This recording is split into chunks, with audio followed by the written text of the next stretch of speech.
오늘 저희들이 주신 말씀은 주님을 섬기는 제자라는 제목으로 이렇게 말씀을 주셨는데요. 먼저 14절부터 천천히 말씀 이렇게 보면서 하나씩 설명하도록 하겠습니다. 14절 말씀 보시면은 그리스도의 사랑이 우리를 강권하시는도다.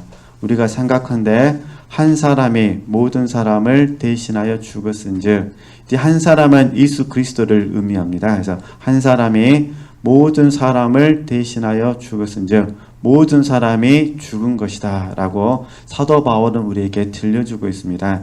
사실 저도 그렇고 우리 지체들도 그렇고 이미 우리는 주님의 제자입니다. 이건 부정할 수 없는 사실입니다.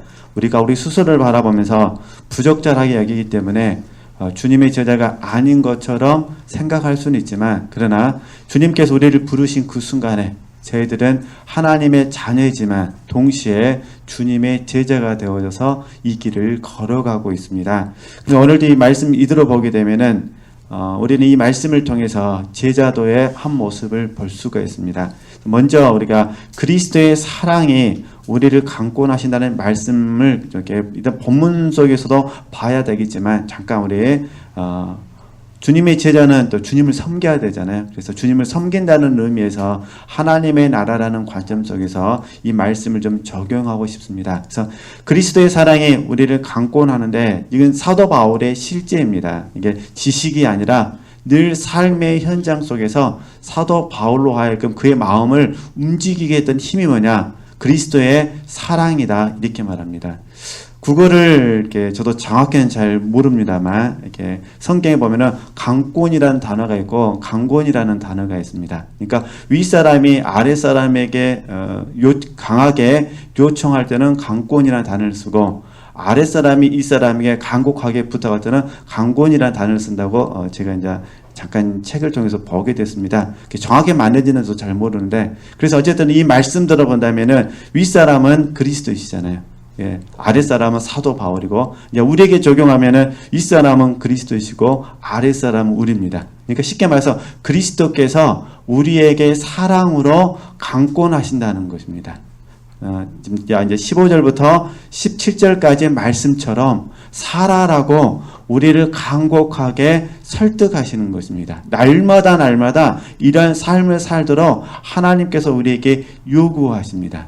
그런데 이 그리스도의 사랑이 로마서 5장 8절 말씀하고 연결해서 잠깐 묵상해 보면 하나님의 사랑으로 나타납니다. 그 어떻게 나타나냐? 당신의 아들을 십자가에 내어주심으로 말미암아 하나님의 사랑을 우리에게 확증하셨는데, 문제는 이 그리스도의 사랑, 특별히 주님의 죽으심과 부활하심으로 말미암아 하나님께서는 우리 마음속에 하나님의 나라를 만드셨습니다.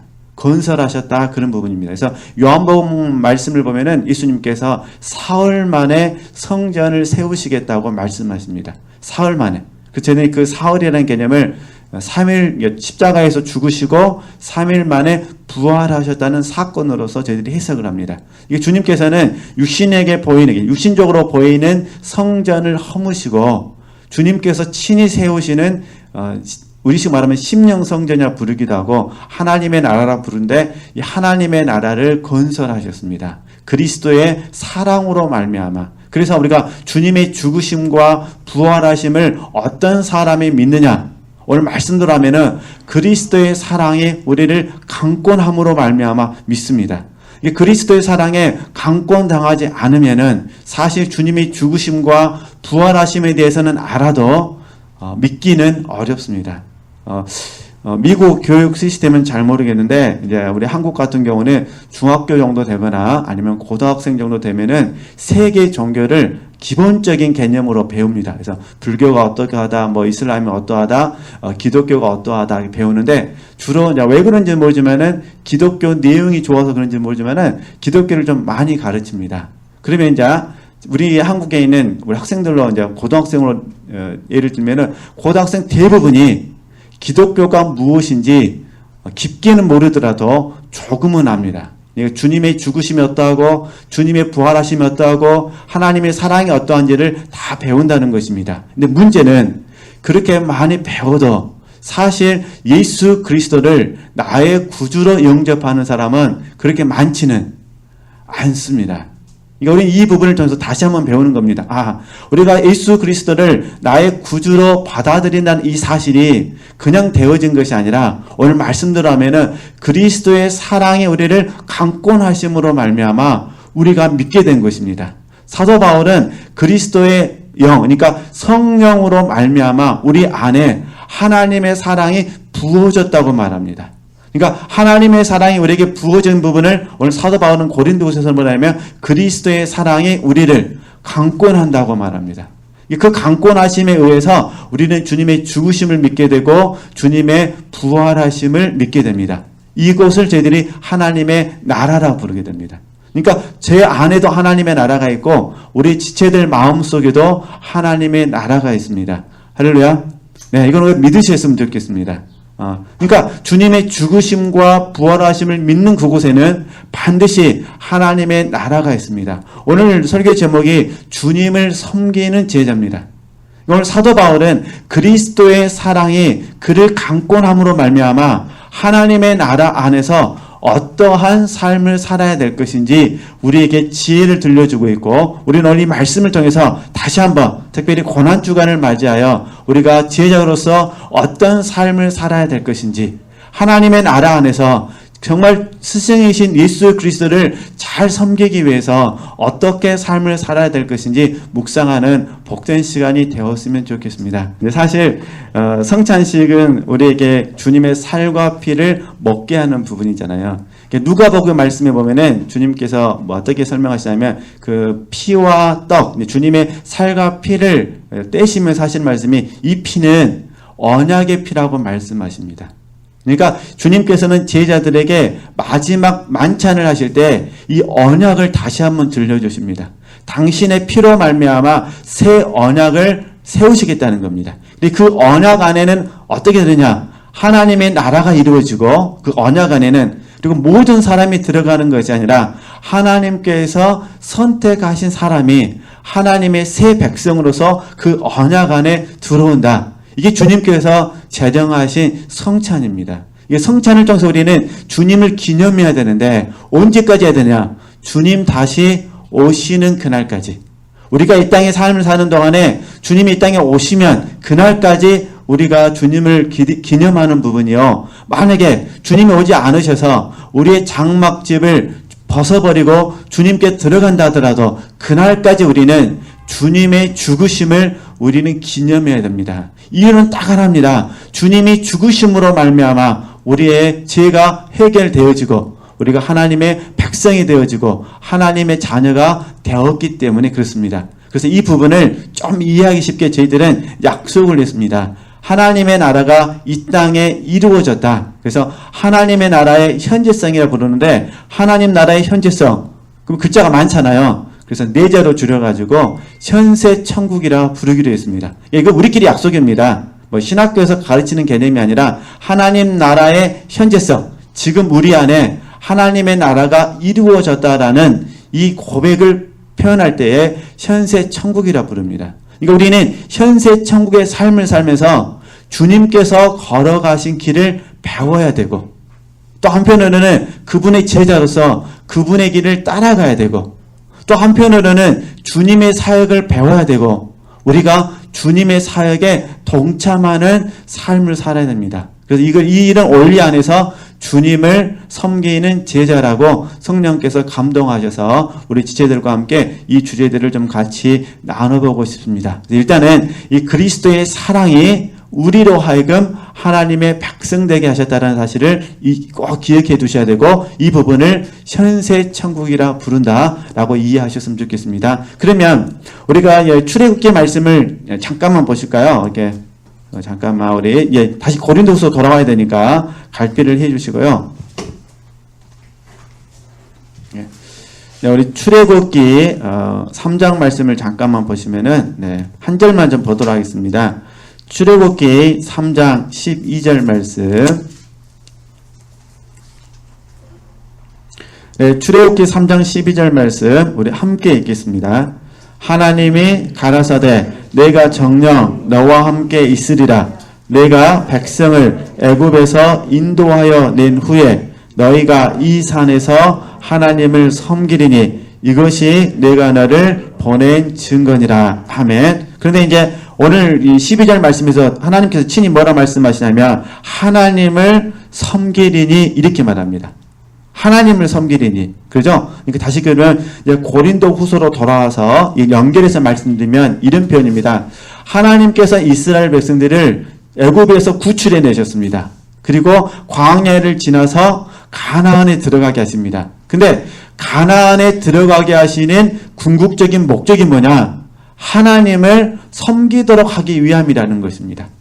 이게 마찬가지로 지금 가나안은 영적으로 하나님의 나라를 의미하는데 우리 주님께서 십자가에서 죽으시고 부활하셔가지고 우리를 하나님의 자녀 삼아주시고 하나님의 백성 삼아주신 이유가 뭐냐? 동일하다는 것입니다. 하나님을 섬기도록 하시기 위해서라는 것. 그러니까 우리가 정말 사도 바울처럼 그리스도의 사랑에 강권당한 바가 되면 우리는 날마다 어떤 삶을 살아야 되냐? 어떻게 하면 하나님을 바르게 섬길 수 있을까라는 이 고민 속에서 삶을 살아야 됩니다. 오늘 이 땅에서 나는 어떻게 해야 하나님을 바르게 섬길 수 있을까? 어떤 삶을 살아야 하나님께서 기뻐하시는 삶을 살 수가 있을까? 그죠? 그래서 특별히 제자의 입장에서 보면은 오늘 하루 나는 어떤 주님의 모습을 배워야 되는가? 나는 정말 주님에 대해서 어떤 부분에서 깨달음을 얻어야 되는가? 나는 그 주님에 대해서 어떤 부분에 있어서 사모함이 있어야 되는가?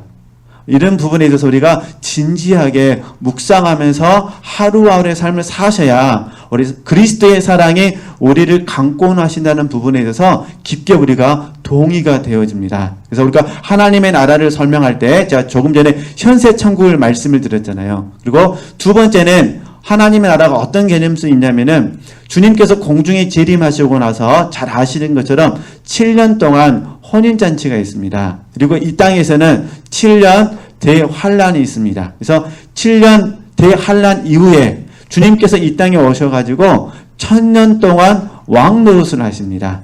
저희들이 그 부분을 천년 왕국이라 부릅니다. 그러니까 하나님의 나라 안에는 지금 우리 안에 이루어지는 하나님의 나라, 이 세상 가운데 이루어지는 하나님의 나라의 개념이 있고 또 하나는 1000년 동안 주님께서 왕노릇 하시는 천년 왕국의 개념이 있습니다. 그리고 이제 천년 왕국이 끝나고 나면 어떻게 되느냐? 주님께서 그 모든 보좌를, 왕이 되신 모든 보좌를 다시 하나님 아버지께 돌려드립니다. 그리고 이제 백보자 심판이 있게 되고 그 다음에 이제 저희들이 요한계시에서 말씀하시는 새 예루살렘 안에서 우리가 새하늘과 새 땅이라 부르는데 새 예루살렘 안에서 주님을 섬기는 영원 천국을 맞이하게 됩니다. 근데 저는 보편적으로 영원 천국을 생각하면은 눈물이 없고, 그죠? 고통이 없고, 그래서 안식만 있는, 평안만 있는 그런 곳으로 생각하는데 그게 절대 틀린 건 아닙니다. 그건 맞는 부분인데, 근데 조금 은 제가 다시 말씀을 다 찾아볼 텐데 그 영원 천국에서 우리는 뭐 하냐? 하나님을 섬깁니다. 그럼 다시 정리하면은 하나님께서 이스라엘 백성들을 애굽에서 건져내서 가나안에 보내신 이유가 그곳에서 하나님을 섬기게 하기 위함입니다. 그렇죠? 이거 우리 주님께서 이 땅에 오셔가지고 십자가에 죽으시고 부활하셔서 우리를 구원하시고 하나님의 나라 안에 불러셔가지고 새 언약, 새 백성으로 삼아주신 이유가 궁극적으로도 동일하게 하나님을 섬기도록 하기 위함이라는 것입니다. 조금 이제 달란트 비유를 같이 살펴볼 텐데 달란트 비유도 보니까 달란트 비유에 나오는 5달란트, 2달란트 맡은 종에게도 하시는 이야기가 뭐냐? 천년 왕국에서도 하나님의 나라를 맡을 것이라고 말을 합니다. 그리고 영원 천국에서도 하나님을 섬긴다. 그래서 우리가 종이라는 개념 속에서도 묵상할 수 있지만 오늘은 제자라는 입장에서 묵상했으면 좋겠다는 겁니다. 우리가 제자로서 이 땅에서 주님을 섬기는 삶을 사는 것이요. 천년 왕국에서도 주님을 섬기는 삶을 사는 것이요. 영원 천국에서도요. 주님을 섬기는 삶을 사시는 것입니다. 그래서 이건 조금의 나누기라고 그럼 다시 15절 말씀 봐보시겠어요? 15절 말씀. 자, 그러니까 저가 예수님께서 그 말씀이십니다. 예수님께서 모든 사람을 대신하여 죽으심은 그죠? 이게 중요합니다. 저가 모든 사람을 대신하여 죽으심은 산자들로 하여금, 우리가 살았잖아요. 그죠? 산자들로 하여금, 우리로 하여금 그 말입니다. 다시는 저희 자신을 위하여 살지 않고, 쉽게 말해서 나를 위하여 살지 않고 오직 저희를 대신하여 죽었다가 다시 사신 자, 그러니까 예수 그리스도를 위하여 뭐라는 거죠? 살게 하려 하십니다. 그러니까 주님께서 저와 여러분을 위해서 십자가에 돌아가신 이유가 뭐냐? 이 말씀으로 본다면은 예수 그리스도를 위하여 살도록 하기 위함이라는 거예요. 그렇죠? 자, 그럼 봐보세요. 그리스도의 사랑이 우리를 강권하는데, 만약에 그리스도의 사랑이 우리를 강권했을 때 어떤 일이 일어나고 그리스도의 사랑이 강권하지 않았을 때 어떤 일이 일어나느냐, 우리가 15절 16절 말씀을 가지고 잠깐 묵상해 보면 알 수가 있습니다. 그리스도의 사랑이 만약에 강권하게 되면, 이해되죠? 강권하게 되면은 나를 위하여 살지 않고 주를 위하여 살게 됩니다. 근데 만약에 그리스도의 사랑이 우리를 강권하지 않으면 어떻게 될까요? 않으면 주를 위하여 살지 않고 누구를 위해 살까요?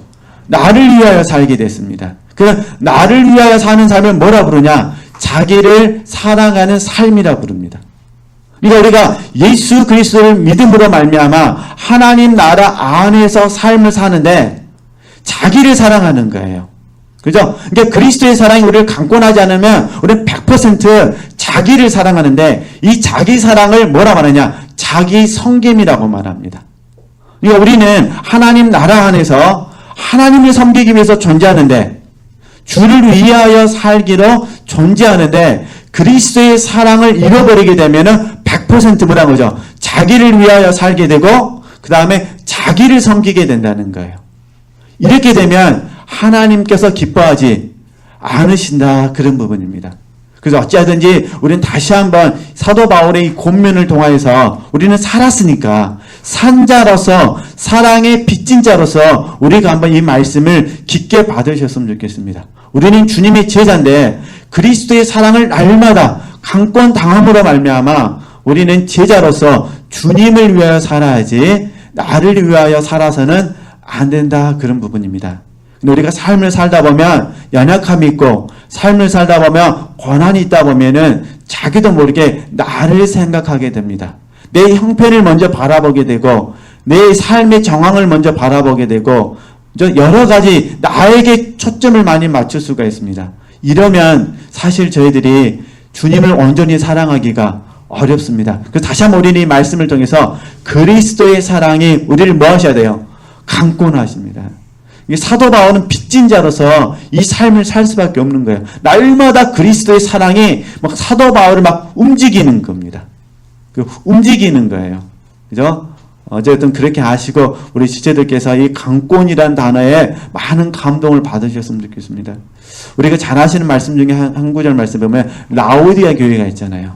라오디아 교회는 주님께서 문 밖에서 계속 문을 뭐 하시죠? 두드리고 계십니다. 근데 안에 있는 라오디아 교인들은 주님이 없어도 절대 불편하지 않습니다. 주님을 섬기지 않아도 절대 불편하지 않습니다. 왜냐하면 그들에게는 성직자가 있고 그들에게는 성경책이 있고 그들에게는 예배당이 있고 그들을 함께 모일 수 있는 장소가 있거든요. 이제 중요한 거는 그들이 하나님께 예배를 드렸다가 중요한 것이 아니라 주님께서 예배를 받으셨냐가 중요하잖아요. 이게 라오디아 교회는 지금 우리에게 시사한 바가 굉장히 많이 있습니다. 우리 오늘 이 짧은 시간, 1시간 동안에 하나님께 예배를 드리는데 우리 편에서는 하나님께 예배를 드렸다는 것이 중요합니다. 그러나 진짜로 우리가 라오디아 교회 말씀으로 보면은 진짜 중요한 건 뭐냐면 하나님이 우리 예배를 받으셨느냐가 중요하다는 것. 그래서 어찌하든지 그렇게 하시고 우리 지체들께서 한번 다시 한번 이 말씀 앞에 저희들의 가슴을 여미고 하나님께 은혜를 구하셨으면 좋겠습니다. 하나님, 날마다 그리스도의 사랑이 나를 강권하여 주시옵소서. 정말 사도 바울처럼 내 주 예수 그리스도를 아는 지식이 가장 고상할 수 있도록 인도하여 주시옵소서. 이렇게 은총을 구하시면서 삶을 사셨으면 좋겠다 싶어서 우리 이제 하나님의 나라는 개념 한 이 정도로만 설명하고, 그러면 이제 구체적으로 어떻게 주님을 섬기는 것인지 말씀을 좀 보면서 하나씩 살펴보도록 하겠습니다. 우리 이제 마태복음 말씀을 보실까요? 달란트 비유는 아마 교회에서도 많이 이렇게 설교도 들으시고 또 그러셨을 거예요. 그러나 잘 아시지만은 하나님을 섬긴다는 개념에서 잠깐만 보도록 하겠습니다. 우리 마태복음 25장 말씀. 네, 마태복음 25장. 네, 다 읽지는 않고요. 달란트 비유를 잘 아시기 때문에 21절부터 23절까지만 좀 보도록 하겠습니다. 마태복음 25장 21절에서 네, 우리 23절까지 제가 읽어가면서 천천히 설명해 드리겠습니다. 그 주인이 이르되 잘하였도다 착하고 충성된 종아. 봐보세요. 내가 작은 일에 뭐 했습니까? 충성하였으면. 이 작은 일에 충성했는데 이 작은 일의 충성은 어디서 했냐? 현세 천국에서 했다는 거예요. 쉽게 말해서 지금 이곳에서 했다는 거예요. 작은 일에 충성한 거는 이해되시겠죠? 내가 작은 일에 충성했다. 이 땅에 육신의 장막집을 가지고 있는 지금 충성했다라고 말씀하시는 겁니다. 근데 봐보세요. 내가 많은 것으로 내게 뭐합니까? 맡기리니 이렇게 말합니다. 내가 많은 것으로 내게 맡기리니 언제 맡기냐? 천년 왕국에서 맡기시겠다는 것입니다. 그러니까 이 땅의 삶을 살면서 작은 일에 충성했기 때문에 천년 왕국에서 많은 것을 맡기시겠다는 거예요. 그러면서 하시는 말씀이 뭐냐면 내 주인의 즐거움에 뭐라는 거죠? 참여하라는 것입니다. 주인의 즐거움에 참여하라. 그죠? 그럼 이게 5달란트인데 2달란트 보겠습니다. 2달란트. 야, 23절 말씀. 2달란트에게 뭐라 말씀하죠? 내용이 똑같습니다. 2달란트에서 하시는 말씀이 그 주인이 이르되 잘하였도다 착하고 충성된 종아. 내가 작은 일에 뭐 했습니까? 충성하였으면. 똑같아요. 작은 일에 충성한 거예요. 이게 5달란트도 2달란트도 동일하게 작은 일에 충성했는데 어디서 충성했냐? 현세 천국에서 충성했다는 것입니다. 그래서 내가 많은 것으로 내게 뭐하리냐? 맡기리니 말합니다. 그러니까 천년왕국에서도 주님을 섬긴다는 겁니다. 그렇죠? 그러니까 다시 한번 우리가 이 말씀을 통해서 도전을 받는 게 뭐냐면은 정말로 우리가 이곳에 존재하는 이유는 하나님을 섬기기 위해서라는 거예요. 우리가 하나님의 자녀로서 섬길 수도 있고 백성으로서도 섬길 수도 있고 예비된 신부로서 섬길 수도 있고 종으로서도 섬길 수가 있는데 지금 우리가 고난주간을 경험하고 있으니까 이왕이면은 제자로서 섬겼으면 좋겠다 그런 부분입니다. 제자로서. 그러잖아요. 주님의 제자로서 이 길을 걸어갈 수 있었으면 좋겠습니다. 그래서 사도 바울이 그런 이야기를 하잖아요. 내가 주님을 본받은 것처럼 너희들도 나를 말하는 거죠. 본받으라 그러잖아요. 그죠? 그러니까 우리는 주님을 본받는 제자가 되어야 됩니다. 할 수만 있다면 주님의 뜻과 같아야 됩니다. 할 수만 있다면 주님의 마음과 같아야 됩니다. 할 수만 있다면 주님의 시선과 같아야 됩니다. 할 수만 있다면 주님과 같은 길을 걸어가야 됩니다. 그러면 이제 오늘 말씀에서 봤을 때 주님, 다시 이제 우리 고린도후서로 돌아가서요. 영혼 천국은 조금의 땅이라고 고린도후서에서 들리는 게 그 부분이에요. 주님께서 걸어가신 길이 뭐냐? 오늘 말씀으로 보면은 당신의 생명을 내어주신 길입니다. 그러잖아요. 그러니까 당신의 생명을 내어주신 길이 주님의 길이에요. 그럼 우리 편에서 봤을 때 제자의 길은 어떤 길일까요? 제자의 길은 동일하게 주님을 위해서 내 생명을 내어드린 길이에요. 그리고 주님께서 맡기신 사람들에게 나를 주는 길이 주님의 길이라는 거죠. 그러니까 주님의 길이고 제자의 길. 제 의미를 아시겠죠? 그래서 근데 사실 우리의 생명을 다른 사람을 위해서 내어주신다는 거 육신의 힘으로는 불가능합니다. 오직 누구만이 가능하느냐? 그리스도의 사랑이 강권할 때만 가능합니다. 그래서 어쨌든 우리 지체들께서 이런 부분을 좀 묵상해 보시면은 도움이 되실 것 같습니다. 그래서 우리가 이런 원리에서 묵상하면은 요한복음 21장 말씀이 조금 이해가 됩니다. 요한복음 21장에서 예수님께서 베드로에게 이제 물어보시잖아요. 너는 나를 사랑하느냐? 그러니까 예수님께서 베드로에게 너는 나를 사랑하느냐 물어봤을 때 베드로가 사랑합니다라고 고백합니다. 그러니까 예수님이 뭐라 하십니까? 내 어린 양을 먹이라고 말합니다. 그 또 물어봅니다. 너는 나를 사랑하느냐? 그러니까 또 사랑합니다. 그럽니다. 그러니까 뭐랍니까? 내 양을 치라 그럽니다. 그 또 물어봅니다. 예수님께서. 또 너 나를 사랑하느냐? 이 베드로가 이제 가슴이 쫄아가고 이제 그렇게 말을 못하는. 그래서 주님이 아십니다. 그때 또 말씀하십니다. 내 양을 먹이라. 그죠? 이게 뭐냐면은 주님의 사랑이 베드로의 마음속에 침투해 들어가지고 베드로에게는 자기 사랑을 몰아내버리는 거예요. 그리스도의 사랑이 베드로를 계속해서 먹어리죠. 사랑으로 강권하고 있는 거예요. 그러니까 강권당한 베드로의 입장에서는 주님의 양을 맡은 거죠. 그죠? 이게 맡았다는 개념이에요. 그러니까 제자는 뭐냐? 주님께서 맡기신 일을 하는 것이고 주님께서 맡기신 양을 섬기는 거예요. 이게 제자의 일이라는 거죠.